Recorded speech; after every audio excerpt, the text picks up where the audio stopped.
It's been a big week and a half in poker. Not only is the World Series of Poker going on, but the biggest story so far occurred during the 250K high roller event where Martin Kabrhel was not only accused of being just a human that you never want to be around, just super rough which times. seems to be pretty much a consensus opinion among all players who have played with him, Yeah. but also of marking cards.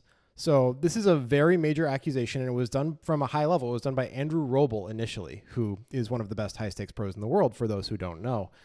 So the question becomes, did Kabrhel actually do this? And beyond that, how effective is it? And how does it compare to other forms of cheating? And that's what we're going to look at just for a second today. Do you have the tweet in front of you? I Can do. you actually read it? Yeah, sure. Cool.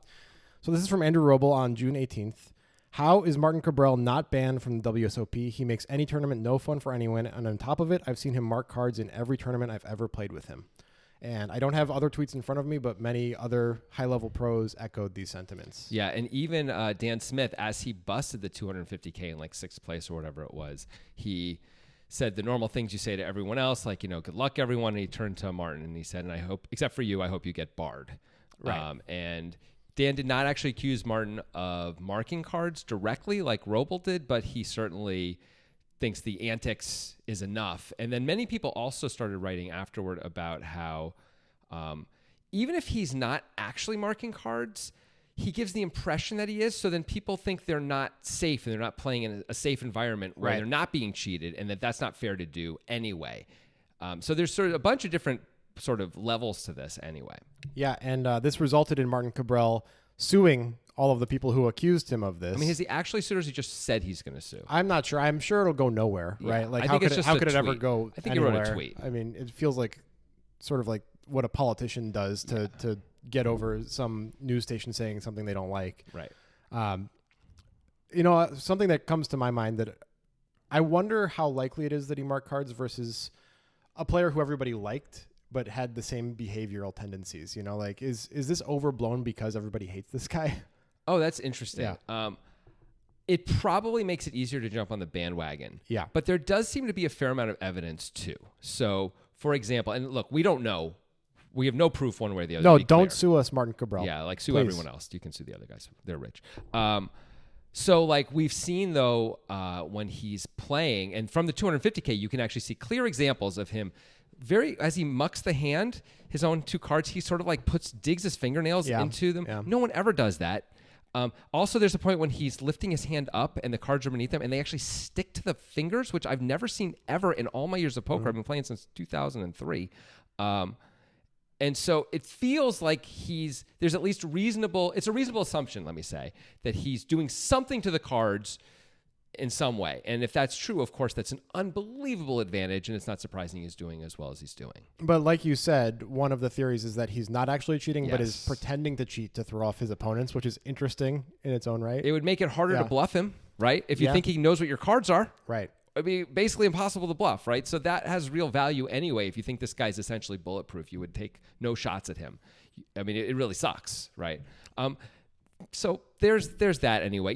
There's another piece to this too, which is, I mean, this is weird to say, but I sort of, if he's cheating, I kind of admire the brilliance of the fire hose of information that he gives, so you almost can't see the cheating because he's such a ridiculous character at the table. It's hard to ever notice. Like, he's been doing this for years and no one's ever accused him of this before, right? At least openly, the way Roble It seems did. like this was something that Roble was sitting on, though. I think a lot of people have been, Yeah. But still, like, he's done. If he's doing it that way, it's like this mastermind. Like, I'm going to give you so many things to hate, you aren't going to notice that I'm marking the Right, cards, and if that's true. it's impressive in its own way, Yeah. and we're going to demonstrate in a little bit how if you were just like a decent $500 tournament player, you could probably be a pretty effective player in a 250K field if you were marking cards well. But we also have to ask, how does this compare to other forms of cheating? Because it's been compared to one of his biggest accusers, Justin Bonamo, right? Who Justin Bonamo has been like on the right side ethically of everything for quite a while and seems to have the take of like wanting integrity in the game. But what was it, 17 years ago? I don't think it was. Wasn't it like 2009 or something? It was a decent amount of time ago. Yeah, I guess it's 15 years. He was caught multi-accounting on Full Tilt or Poker Stars. I think it was the other one, the Party Poker. Party Poker, whatever it was. And that was cheating, and he was banned from that site. He lost like $300,000, second place finish, and was banned from the site. Right, Yeah. but and some people have compared the multi-accounting to the card marking, right? But I think there's a really big difference, and one is the intent. Phil Galfond actually had a long series of tweets about this, defending Justin Bonamo. Yeah. Bonamo was multi-accounting not to gain an advantage on the other players. It was, obviously, he wants multiple entries so that he gets more shots, but he wanted to get higher volume. That was the whole point. It wasn't so that he could collude with himself, right? That wasn't the point of it. It would basically be impossible to even try that, right? He had like 2 or 3 accounts going max, and these were massive fields. So, you wouldn't be thinking, I'm going to be sitting with myself at the same table, and I'll be able to collude. Like, that wasn't a reasonable guess that you could have going into right. At the time, there weren't re-entries. There wasn't multi-entry tournaments, which Full Tilt then debuted later. So I think his real intent, while he probably knows it was wrong to do, was not nearly as bad as somebody who intentionally marks cards to cheat. I mean, let me go further. Like, not as bad. I mean, I think it's so like Doug Polk, after Phil Galfond did this, put out a tweet that said cheating is cheating. And I feel like that's like saying crime is crime, even though one guy like jaywalked and the other guy murdered a family of 4, right? Yeah. Like, you're going to hate this, but that's categorical thinking. Right. Or this is a dimensional situation. When you say you don't mean me, right? I mean you, because you hate it when I love it when you say when I use categorical and dimensional. Well, you just overuse it. I don't. I mean, you do. You over criticize me when I use it. That's what You're happens. just overly sensitive. But anyway, but it's true. It's categorical thinking instead of dimensional. And this is it feels really clear what Justin did was worthy of getting banned from Party Poker and like a hard slap on the wrist. And if Kabrhel is doing what people are accusing him of, he should be banned essentially forever from all events. I agree. So let's just take a quick time to give an example of how effective card marking can be. Like, let's say you're not even marking the best cards in the deck. You're not even marking the aces and the kings, right? You're just marking the 9s. If you just mark the 9s, how much of an advantage does that give you? I mean, insanely high. Right.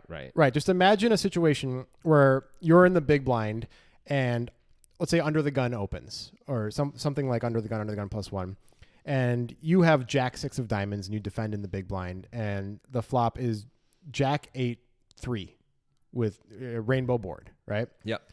Let's say you've marked the 9s and you know that your opponent who raised Under the Gun has a 9 in their hand. Right. How much of an advantage is that? I mean, like, you are almost guaranteed to have the best hand unless they have Jack 9 suited, which, based on card removal on the board, maybe is impossible. I mean, the most they could have would be 2 combos anyway, clearly, right? And maybe even 1 combo, depending on what the 9 is. And in fact, 0 combos. If it's the same suit of 1 or 2 jacks, you can see it might be 0. But either way, they're probably not opening Jack 9 suited that often Under the Gun unless it's very particular players, right? So you could just completely eliminate that from their range. So think about how much you've whittled it down already versus if you had no card marking. You would be like, oh, they could have aces, kings, queens, Jack. They could have a set, but they can't have any of those things if you know they have a 9 in their hand. And let's even play it out further. They c-bet the flop. You decide to check raise with your Jack 6, knowing it's always the best hand, essentially. They put in a big 3-bet, and you're like, well, they're never 3-betting Jack 9. Right, so I guess I'm good. And I guess it's a straight draw of some sort. It's 9-10, it's queen 9, it's 7-9. Something like that. It's one of those things, right? Yeah. And I'm always ahead right now, and I can 4-bet all in and get them to fold. Right. Yeah. What if you marked all of the aces and kings, and the flop is ace, king, and you can see that your opponent doesn't have an ace or a king? Right. Or what if you see that they have both an ace or a king in the flop, an ace and a king, I should say, and the flop is 9-9-4. Right. Right. Or 9-6-4 or whatever. You can just check raise them with impunity and you always win. Right. I would posit that even if you only marked one middle card in the deck, like one set of middle cards, all the 8s, all the 9s, all the 5s, that you could be like a minorly winning $500 tournament player and turn into a high roller winner if you just had that ability. I mean, maybe you're right. It's hard to say.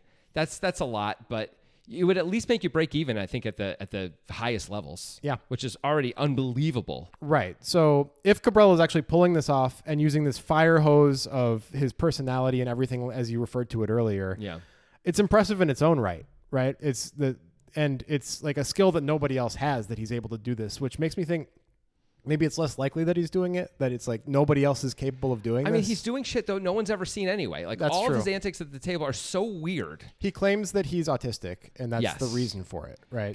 Yeah, and I want to say one other thing, too, coming back to the $500 buy-in player who can excel maybe at the biggest buy-ins with this information. You don't have to win every hand, right? It's just as a few big hands you would be able to win instead of lose with this information. For sure. Like a few key pots. And when you get heads up, you kind of almost always win now, right? Like there's all these spots where you really up your EV in the biggest pots because you're like, and you're playing this pot because you know the guy has a 9 in his hand. Right. So you choose to play bigger pots because when you have the information. So as I think about it more, I'm sort of swinging back towards your side of like, maybe you could just be a crusher immediately. I really think you could. You can just be pretty good at $500 tournaments. Now you play the 250Ks and the $1 million buys. It all makes too much sense. Like you and I had the same reaction, right? You saw what I wrote on our Discord, which you can join using the link in the description of this podcast. You should. And you should.